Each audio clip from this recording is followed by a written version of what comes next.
Only கல்லு தான் இங்கே பெர்மிட்டு. எஸ்.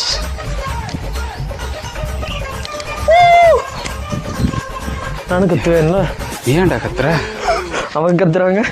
அவன் கத்துனானா ஏதோ பார்த்துட்டு வந்துட்டாங்க கத்துறாங்க. எதுக்கு பார்க்குறதுக்கு முன்னாடியே கத்துற?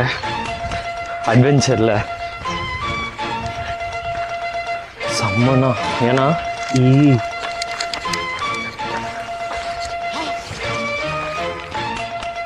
ஏறி இல்லாமாடா? ஏறிடலாம் கமல் கேட்குறியாடா மறுபடியும்?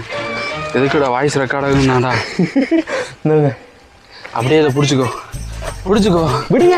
பிடிச்சிக்கோடா. அது இதை பிடிச்சிட்டு ஏற போறேன். அப்படி வேண்டாம், விடுங்க. பிடி வாங்க பிடிச்சிக்கோ. இதில் போயிடலாம், அது சந்துக்குள்ள. இதில் வாங்க. ஏறு. இதில் போக முடியாதா? அங்கே சின்னதாக இருக்கு, நம்ம உடம்புக்கு அது செட் ஆகாது.